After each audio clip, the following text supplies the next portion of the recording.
Very good morning, welcome to విశాఖకు గూగుల్ను తీసుకొస్తున్నాం. ఏపీ సీఎం చంద్రబాబు స్పష్టీకరణ. స్మార్ట్ వర్క్ నినాదంతో ముందుకు సాగాలని హితవు.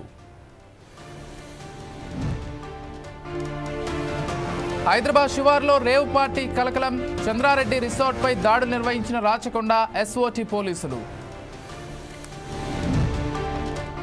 కాంగ్రెస్ అభ్యర్థి నవీన్ యాదవ్ని గెలిపించాలి, జూబ్లీహిల్స్ ఓటర్లు కోరిన మంత్రి సీతక్క.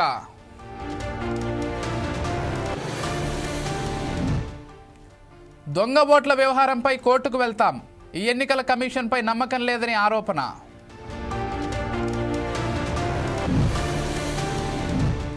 ఈ దీపావళికి సందడి చేయనున్న కే ర్యాంప్. సినిమా హిట్ అవుతుందని ధీమా వ్యక్తం చేసిన హీరో కిరణ్ అబ్బవరం.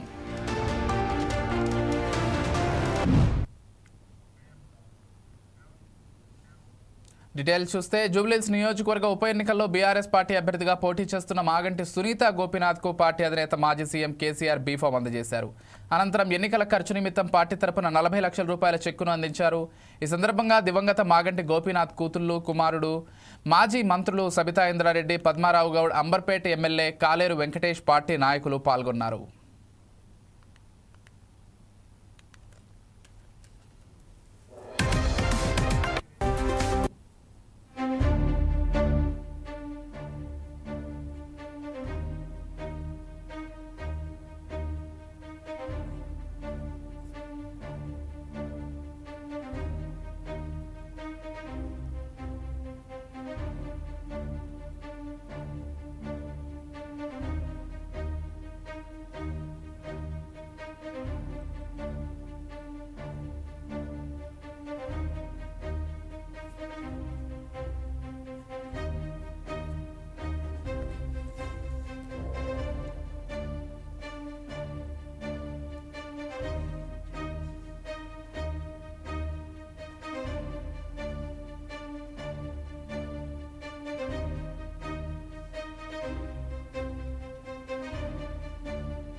సమాజంలో మార్పు అనేది యువత ద్వారానే సాధ్యమవుతుందని కల్వకుంట్ల కవిత తెలిపారు.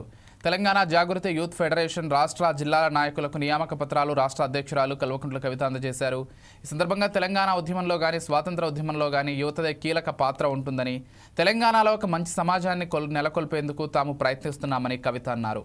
అందులో యువతది కీలక పాత్ర ఉండాలని భావిస్తున్నట్లు కవిత తెలిపారు.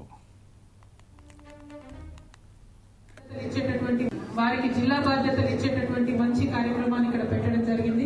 మీ అందరికీ తెలుసు, ఏ సమాజంలో అయినా ఒక చిన్న చేంజ్ రావాలంటే కూడా ఆ చేంజ్ అనేటటువంటిది యూత్ దగ్గర నుండే ప్రారంభం అవుతుంది. వారి మైండ్ లో ఒక ఆలోచన వచ్చిందంటే సమాజాన్ని మార్చేంత వరకు కూడా వారు వదిలిపెట్టకుండా పనిచేస్తారు. ఇవాళ తెలంగాణ ఉద్యమం సక్సెస్ అయినా, ఆనాడు ఇండియాకి స్వాతంత్రం కోసం పోరాటం చేసిన ఇండిపెండెన్స్ మూవ్మెంట్ సక్సెస్ అయినా, యువత పాత్ర లేని సమాజంలో ఎప్పుడు కూడా మార్పు రాలేదు. సో ఫ్యూచర్ లో కూడా తెలంగాణలో ఖచ్చితంగా ఒక మంచి సమాజాన్ని మనం స్థాపించాలనుకుంటున్నాం. అందరికీ మంచి ఫలితాలు వచ్చే విధంగా సమాజాన్ని స్థాపించాలనుకుంటున్నాం. దాంట్లో యూత్ అందరి పార్టిసిపేషన్ కూడా ఉండే విధంగా అన్ని జిల్లాల నుంచి తరలి వచ్చిన మీ అందరికీ కూడా మనస్ఫూర్తిగా నమస్కారం తెలియజేస్తున్నాం. మరి ఇచ్చినటువంటి బాధ్యతని కష్టపడి చక్కగా పనిచేయాలని, జాగృతి సంస్థకు, తెలంగాణ రాష్ట్రానికి మంచి పేరు తెచ్చే విధంగా పనిచేయాలని కూడా మీ అందరినీ రిక్వెస్ట్ చేస్తున్నా. Thank you. జై తెలంగాణ, జై జాగృతి. వారికి జిల్లా బాధ్యతలు ఇచ్చేటటువంటి మంచి కార్యక్రమాన్ని. దొంగ ఓట్ల వ్యవహారంపై కోర్టుకు వెళ్తామని బీఆర్ఎస్ వర్కింగ్ ప్రెసిడెంట్ కేటీఆర్ తెలిపారు. ఇంత స్పష్టంగా ఆధారాలతో ఎన్నికల అధికారికి ఫిర్యాదు చేశామన్నారు. 24 గంటలు గడిచిన ఎన్నికల అధికారి నుండి ఉలుకులేదు, పలుకులేదు, ప్రతిస్పందన లేదని కేటీఆర్ అన్నారు. నామినేషన్ల ప్రక్రియ కూడా మొదలైందని, వెంటనే దీని మీద విచారణ చేపట్టి ఈ దొంగ ఓట్లను తొలగించి అధికారులను శిక్షించండి అని చెప్పమన్నారు. అయినా వాళ్ళు స్పందన లేదన్నారు. ఈ ఎన్నికల కమిషన్పై నమ్మకం లేదన్నారు. వాళ్ళు బీజేపీతో కలిసి ఎక్కడ కాంగ్రెస్ అధికారం ఉంటే అక్కడ వాళ్ళతో కలిసి పనిచేస్తారని కేటీఆర్ ఆరోపించారు. మరి ఇచ్చినటువంటి బాధ్యతని కష్టపడి చక్కగా పనిచేయాలని జాగృతి డిమాండ్ చేసేది ఎన్నికల కమిషన్ని 3. ఒకటి, ఇంత స్పష్టంగా ఆధారాలతో సహా మీ మొహాన కొట్టి నిన్న మేము అడిగాం, యాక్షన్ తీసుకోండి అని అడిగి 24 గంటలైంది. ఇప్పటి వరకు ఉలుకు లేదు, పలుకు లేదు, స్పందన లేదు. ఒక్క కనీసం మాకు ప్రతిస్పందన కూడా ఇవ్వలేదు. ఏం చేస్తామో కూడా చెప్పలేదు. ఎలక్షన్లకు వైపు నామినేషన్లు స్టార్ట్ అయిపోయినాయి. రెండవది, మేము అడుగుతున్నాం థరోగా ఇన్వెస్టిగేషన్ చేయండి అని అడిగాం. ఇప్పటిదాకా స్పందన లేదు. అట్లాగే మేము అడిగింది, ఎవరైతే అధికారులు కుమ్మక్కై ఈ రకమైన అరాచకాలకు తెరలేపారో వారిని శిక్షించండి అని అడిగాం. మూడవది మేము అడిగింది, ఆ ఓట్లు దొంగ ఓట్లన్నీ తీసేయండి, ఇది తప్పు. అభ్యర్థి సొంత తమ్ముడికే 3 ఓట్లు ఉంటే ఇదేమెన్నిక, ఇదెక్కడ ఎన్నిక అని చెప్పి అడుగుతున్నాము. న్యాయం కోసం డిమాండ్ చేస్తున్నాము. మరి మాకైతే ఎలక్షన్ కమిషన్ మీద నమ్మకం లేదు. ఎందుకంటే వాళ్ళు బీజేపీతో కొల్లుడై, కాంగ్రెస్తో ఎక్కడ అధికారంలో ఉంటే వాళ్ళతో కొల్లుడై పనిచేసే సంస్థ. కాబట్టి మరి ఇంకా గత్యంతరం లేదంటే కోర్టుకు పోతాం. రేపు కోర్టులో కూడా పోరాటం చేస్తాం. ఇన్ని ఆధారాలు ఉన్నాయి, స్పష్టమైన ఆధారాలు ఉన్నాయి. ఇవన్నీ ప్రజల ముందు పెడుతున్నాం, మీడియా ముందు పెడుతున్నాం. మీరు కూడా ఆలోచించాలని కోరుతున్నాం. ఎన్నికల కమిషన్ ఇప్పటికైనా స్పందించాలని కోరుతున్నాం. ఎన్నికల కమిషన్ ఇప్పటికైనా మేల్కొనాలి. డిమాండ్ చేసేది ఎన్నికల కమిషన్ని 3. ఒకటి, ఇంత స్పష్టంగా ఆధారాలతో సహా మీ మొహాన కొట్టి నిన్న మేము అడిగాం, యాక్షన్ తీసుకోండి అని అడిగి 24 జోగి రమేష్ ఇంటి సీసీ కెమెరాల ఫుటేజ్ తీస్తే నకిలీ మద్యం దందా గుట్టు రట్టవుతుందని మైలవరం టీడీపీ ఎమ్మెల్యే వసంత వెంకట కృష్ణప్రసాద్ తెలిపారు. ఈ సందర్భంగా 24వ తేదీన ఆఫ్రికాకు వెళ్లాల్సిన అద్దెపల్లి జనార్దన్ రావు 23వ తేదీ రాత్రి 8:30 నుంచి 9:30 వరకు జోగి రమేష్తో ఆయన ఇంట్లోనే మాట్లాడుకున్నారని ఆయన ఆరోపించారు. ఇక్కడ నుంచి మార్చాలని చెప్పి నాకు అద్దేపల్లి జనార్దన్తో ఏ రకమైన సంబంధం లేదు. అంతేకాకుండా ఈ అద్దేపల్లి జనార్దన్కు సంబంధించిన ఏఎన్ఆర్ బార్ని నేను అక్కడ ప్రజలకి చాలా ఇబ్బందికరంగా ఉంది, ఇది ఇక్కడ నుంచి మార్చాలని చెప్పి నేను 2024 అక్టోబర్ 10వ తారీఖున ఎక్సైజ్ కమిషనర్ గారికి, ఎక్సైజ్ ఇక్కడ జిల్లా సూపరింటెండెంట్ గారికి, ఎక్సైజ్ మంత్రి గారికి కూడా లెటర్ పెట్టడం జరిగింది.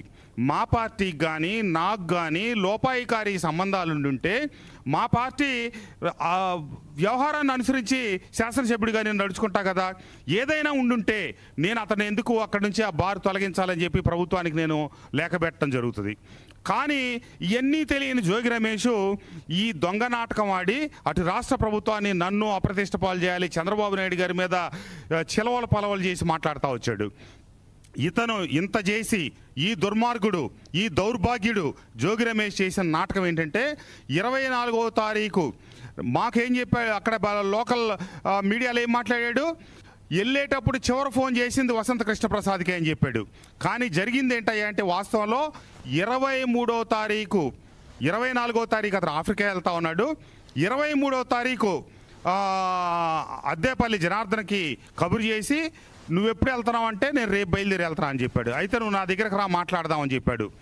23వ తారీఖు సాయంత్రం 8:30 ప్రాంతంలో ఒక 2-3 నిమిషాలు అటు ఇటుగా అతని ఇంటికి వచ్చి ఇంట్లోకి వెళ్ళిన తర్వాత 1 నిమిషం 2 నిమిషాల్లోనే వాళ్ళ సోదరుడిని ఇతర కుటుంబ సభ్యుల్ని బయటికి పంపించేసి గంట సేపు 9:30 వరకు జోగి రమేష్ మాట్లాడాడు. జూబ్లీహిల్స్ కాంగ్రెస్ అభ్యర్థి నవీన్ యాదవ్ని గెలిపించాలని మంత్రి సీతక్క కోరారు. ప్రచార సభలో మంత్రి మాట్లాడుతూ కాంగ్రెస్ పార్టీకి ఓటు వేసి అభివృద్ధి చేసుకునే అవకాశం మీకు వచ్చిందన్నారు. పీజీఆర్ అంటే బ్రాండ్ అంబాసిడర్ అని మంత్రి అన్నారు. అలాంటి పీజీఆర్ మరణిస్తే వచ్చిన ఉప ఎన్నికల్లో ఆ కుటుంబం మీద టీఆర్ఎస్ 2008లో అభ్యర్థి నిలబెట్టిందన్నారు. అంత పెద్ద మహానాయకుడైన పీజీఆర్పై పోటీ తీసుకొచ్చి సాంప్రదాయాలను తుంగలు తొక్కిందన్నారు. 2008లో ఉప ఎన్నికల్లో విష్ణువర్ధన్ రెడ్డి కన్నీళ్లు పెట్టుకున్న కేసీఆర్ కనికరించలేదన్నారు. ప్రత్యేక తెలంగాణ రాష్ట్రంలో సిట్టింగ్ ఎమ్మెల్యే మరణిస్తే వారి కుటుంబ సభ్యులపై పోటీ నిలిపింది టీఆర్ఎస్ కాదా అని ప్రశ్నించారు. దివంగత నేతల కుటుంబ సభ్యులు కన్నీరు పెట్టుకున్న కేసీఆర్ ఎన్నికల్లో పోటీ పెట్టారని గుర్తు చేశారు. అలాంటి కేసీఆర్ ఇప్పుడు సానుభూతితో ఎన్నికలు గెలవాలని చూస్తున్నారని ఆరోపించారు. ఈరోజు పేదల సంక్షేమం అంటేనే ఇందిరమ్మ రాజ్యం. పేదోళ్ళు కడుపు నిండా అన్నం తినాలని మరి సన్న బియ్యం ఇస్తున్నాం. ఇంట్లో కరెంటు వెలగాలని మహిళా సంఘంలో ఉండేటువంటి సభ్యులకు ఇన్సూరెన్స్ పెట్టడం జరిగింది. అదే విధంగా వడ్డీ లేని రుణాలు కూడా మీకు ఇవ్వడం జరిగింది. మరి ఓదార్చడం కాకుండా కన్నీళ్లు పెట్టించి చనిపోయిన కుటుంబాల మీద పోటీ చేయించిందే వాళ్ళు, బీఆర్ఎస్ వాళ్ళు. ఈ రోజు నీతి గుర్తుకొచ్చింది నాయకునికి, ఈ రోజు రీతులు గుర్తుకొస్తున్నాయి. మేము ఇవాళ ఆడపోతున్నాం అనట్లేదు, కానీ ఇవాళ హైదరాబాద్ అంటానే బ్రాండ్ అంబాసిడర్ పీజేఆర్ పోలేదు. ఈరోజు పేదల సంక్షేమం అంటేనే ఇందిరమ్మ రాజ్యం. పేదోళ్ళు కడుపు నిండా అన్నం తినాలని మరి సన్న బియ్యం ఇస్తున్నాం. ఇంట్లో కరెంటు వెలగాలని మహిళా సంఘంలో ఉండేటువంటి సభ్యులకు ఇన్సూరెన్స్ పెట్టడం జరిగింది. అదే విధంగా వడ్డీ లేని రుణాలు కూడా మీకు ఇవ్వడం జరిగింది. మరి ఓదార్చడం కాకుండా కన్నీళ్లు పెట్టించి చనిపోయిన కుటుంబాల మీద పోటీ చేయించిందే వాళ్ళు, బీఆర్ఎస్ వాళ్ళు. ఈ రోజు నీతి గుర్తుకొచ్చింది నాయకునికి, ఈ రోజు రీతులు గుర్తుకొస్తున్నాయి. మేము ఇవాళ ఆడపోతున్నాయి అనట్లేదు, కానీ ఇవాళ హైదరాబాద్ అంటానే బ్రాండ్ అంబాసిడర్ పీజేఆర్ పోలేదు. ఈ రోజు పేదల సంక్షేమం అంటేనే ఇందిరమ్మ రాజ్యం. పేదోళ్ళు కడుపు భారతదేశ ప్రధాన న్యాయమూర్తి బిఆర్ గవాపై జరిగిన దాడి నిరసిస్తూ ఎంఆర్పీఎస్, ఎంఎస్పీ మరియు అనుబంధ సంఘాల ఆధ్వర్యంలో దళితుల ఆత్మగౌరవ నిరసన ర్యాలీ గుంటూరు శ్రీ వెంకటేశ్వర విజ్ఞాన మందిరం నుండి కలెక్టర్ కార్యాలయం వరకు భారీ ర్యాలీ నిర్వహించారు. ఈ కార్యక్రమానికి ముఖ్య అతిథిగా ఎంఆర్పీఎస్ వ్యవస్థాపక అధ్యక్షుడు మందకృష్ణ మాదిగ హాజరయ్యారు. ఈ సందర్భంగా దళిత సీజీఐపై దాడి చేసిన విషయాన్ని దేశమంతా నిరసిస్తుందన్నారు. దాడి చేసిన నిందితుడిని వెంటనే అరెస్ట్ చేయాలన్నారు. నిందితుడు వెనుక ఎవరున్నా వారిని సమాజం ముందుకు తీసుకురావాలన్నారు. దేశ అత్యున్నత న్యాయమూర్తుల చేత సమగ్రమైన దర్యాప్తు జరిపించాలని డిమాండ్ చేశారు. సుప్రీంకోర్టు చీఫ్ జస్టిస్ దళితుడైన బిఆర్ గవాయ్ మీద జరిగిన దాడిని జాతి యావత్తు, దేశం యావత్తు ఖండిస్తున్న సమయంలో దాడి చేసిన నిందితుడిని తక్షణమే అరెస్ట్ చేయాలని, నిందితుడి వెనుక ఇంకా ఎవరు అతన్ని ప్రోత్సహించినా, నిందితుడికి ఎవరు సహకరించినా వారిని కూడా కేసు నమోదు చేసి అరెస్ట్ చేయాలని, నిందితుడి వెనుక ఎవరెవరు కుట్రలు చేశారో వారిని సమాజం ముందుకు తీసుకురావాలని, అందుకోసం సుప్రీంకోర్టు న్యాయమూర్తుల చేతనే ఒక సమగ్రమైన స్వతంత్రమైన దర్యాప్తు చేయించాలని చెప్పి మేము డిమాండ్ చేస్తున్నాం.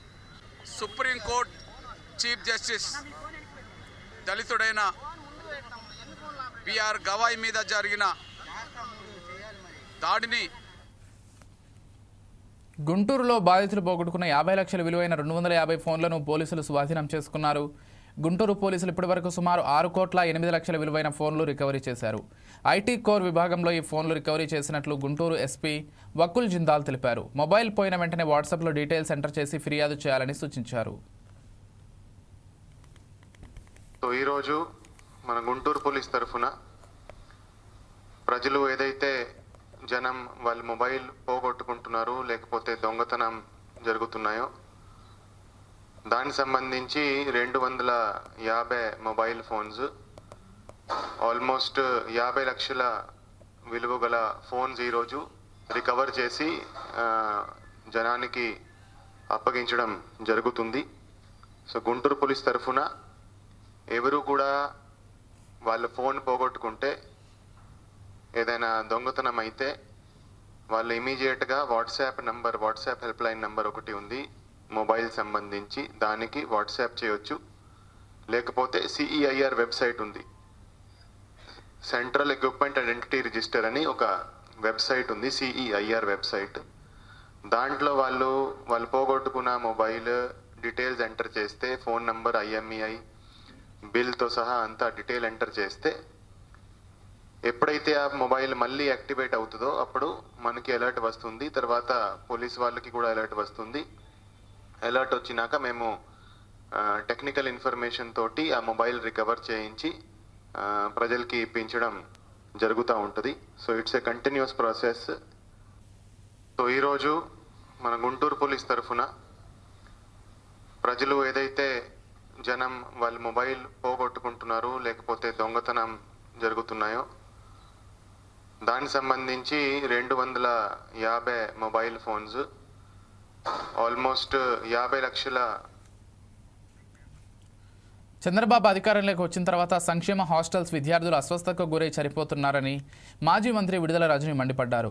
గుంటూరు జీజీహెచ్లో చికిత్స పొందుతున్న అన్నపర్రు బీసీ హాస్టల్ విద్యార్థులను ఆమె పరామర్శించారు. ప్రభుత్వ నిర్లక్ష్యం కారణంగానే కురుపాం అన్నపర్రు విద్యార్థులు అస్వస్థతకు గురయ్యారని రజని ధ్వజమెత్తారు. 31 మంది విద్యార్థులు ఇంకా జీజీహెచ్లో చికిత్స పొందుతున్నారని తెలిపారు. విద్యార్థుల అస్వస్థతకు కారణమేంటో ఇంతవరకు ప్రభుత్వం నిర్ధారించలేదన్నారు.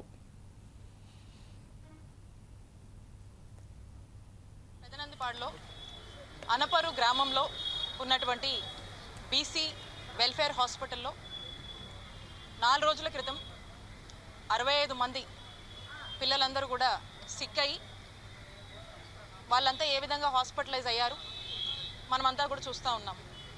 దీంట్లో భాగంగా ఈరోజు జీజీహెచ్లో ఉన్నటువంటి 31 మంది సిక్గా ఉన్నటువంటి ఆ విద్యార్థుల్ని కలిసి వాళ్ళతో ఇంటరాక్ట్ అవ్వడం జరిగింది, వాళ్ళని పరామర్శించడం జరిగింది. వరుసగా చూస్తూ ఉన్నాము. కూటమి ప్రభుత్వం వచ్చాక మొన్న చూసాము కురుపంలో ఇలాగే ఆ వెల్ఫేర్ హాస్పిటల్లో 2 పిల్లలు ఏ విధంగా చనిపోయారు. అలాగే ఈరోజు చూస్తూ ఉన్నాము ఇక్కడున్నటువంటి పిల్లలు ఏ విధంగా సిక్ అయ్యారు. కూటమి ప్రభుత్వం అధికారంలోకి వచ్చాక, చంద్రబాబు నాయుడు గారు అధికారంలోకి వచ్చాక ఏ విధంగా ఈ వెల్ఫేర్ హాస్టల్స్లో ఉన్నటువంటి పిల్లలందరూ కూడా హాస్పిటలైజ్ అవుతున్నారు, సిక్ అవుతున్నారు, చనిపోతున్నారు అనేది మనం చూస్తూ ఉన్నాము. వరుసగా కూడా ఈ యొక్క ఇబ్బందులన్నీ కూడా ఈ కూటమి ప్రభుత్వం యొక్క స్పష్టమైనటువంటి నిర్లక్ష్యం అనేది కూడా మనకు స్పష్టమవుతూ ఉంది. గుంటూరు జిల్లా పెదనందిపాడులో హైదరాబాద్ శివార్లో రేవుపాటి కలకలం రేపింది. మహేశ్వరంలోని కే చంద్రారెడ్డి రిసార్ట్పై రాచకొండ ఎస్ఓటీ పోలీసులు దాడులు నిర్వహించారు. ఏపీకి చెందిన ఫెర్టిలైజర్ కంపెనీ పార్టీ ఏర్పాటు చేసినట్లు గుర్తించారు. వివిధ డీలర్లకు ఫెర్టిలైజర్ కంపెనీ పార్టీ ఏర్పాటు చేసింది. ఇందులో 14 మంది మహిళలతో సహా మొత్తం 50 మంది ఉద్యోగులు ఉన్నట్లు పోలీసులు గుర్తించారు. పార్టీలో లిక్కర్తో పాటు అమ్మాయిలను పోలీసులు అదుపులోకి తీసుకున్నారు.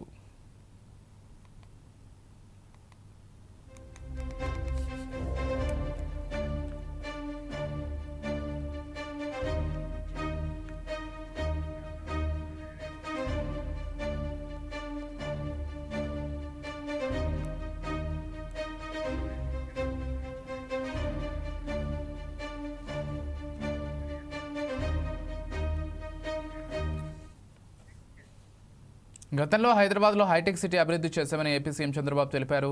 ప్రస్తుతం విశాఖను ఐటీ హబ్గా తీర్చిదిద్దబోతున్నామని పేర్కొన్నారు. ఈ సందర్భంగా ఆనాడు హైదరాబాద్కు మైక్రోసాఫ్ట్ తీసుకొచ్చామని చంద్రబాబు అన్నారు. ప్రస్తుతం విశాఖకు గూగుల్ను తీసుకొస్తున్నామని తెలిపారు. సాంకేతికతతో నూతన ఆవిష్కరణలు వస్తున్నాయన్నారు. సాంకేతికతను అందిపుచ్చుకోవడంలో ఏపీ ముందుంటుందని తెలిపారు.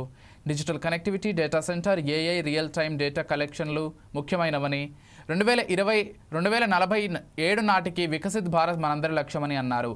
హార్డ్ వర్క్ కాదు స్మార్ట్ వర్క్ నినాదం తీసుకొచ్చామన్నారు. 5 ఏళ్ల కాలంలో $15 బిలియన్ ఖర్చు పెడతామనడం సంతోషదాయకమని సీఎం చంద్రబాబు అన్నారు.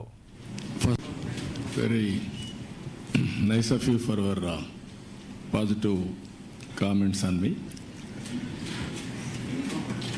This is a very, very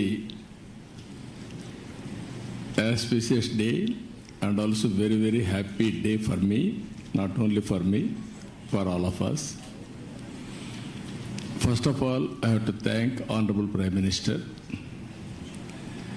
He has made it possible. After that, our Finance Minister, Her Excellency, she has done very well. Anyway, our IT Minister, he has done, when I mooted the idea, he was very positive. Google has to come to India. That is the attitude. And also our IT Minister, he also worked with you all the way. He came to your office. He spent so much of time. At that time, he briefed me. After that, we had a meeting. Very nice of you for our...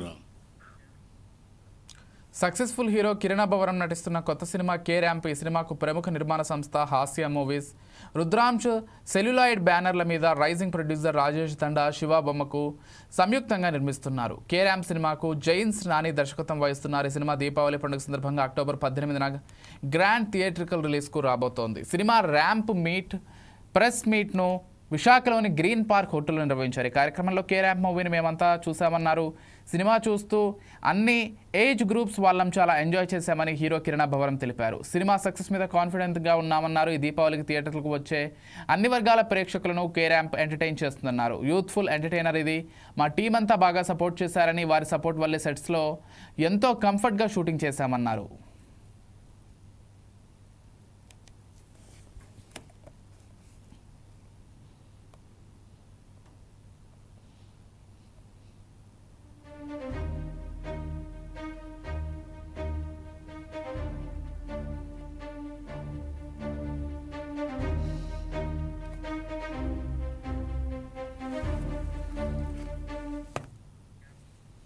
కల్తీ మద్యానికి ఆంధ్రప్రదేశ్ అడ్డాగా మారిందని యలమంచిలి వైఎస్ఆర్సీపీ సమన్వయకర్త కరణం ధర్మశ్రీ అన్నారు. విశాఖలో party కార్యాలయంలో ఏర్పాటు చేసిన సమావేశంలో ఈ కూటమి ప్రభుత్వం కల్తీ మద్యాన్ని అన్ని షాపుల్లో అమ్ముతున్నారని ఆయన ఆరోపించారు. నకిలీ మద్యంపై సీబీఐ విచారణ జరిపించాలని డిమాండ్ చేశారు.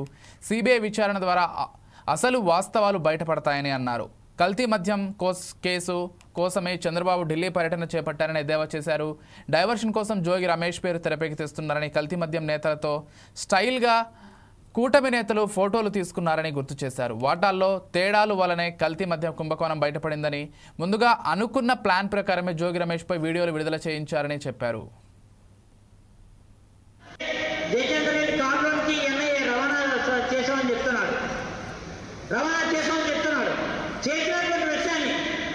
ఈ మాఫియా భాగవతంలో తెలుగుదేశం పెద్దలందరూ ఉన్నారు.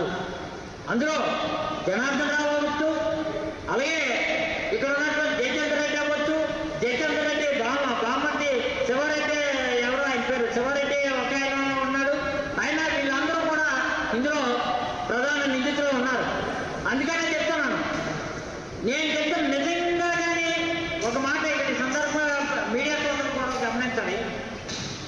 ఎప్పుడైనా ఒక దొంగ నిజంగా వైసీపీకి సంబంధించినటువంటి సన్నిహితులు ఎవరైనా ఉంటే నిజంగా అలాంటి వాడు విదేశానికి పరిగెత్తి వచ్చిండు. తెలుగుదేశానికి సన్నిహితులు ఉన్నాడు కాబట్టి జడ్జాలి జ్ఞానార్థం వాడు ఎయిర్పోర్ట్లో విజయవాడ ఎయిర్పోర్ట్లో దిగాడు.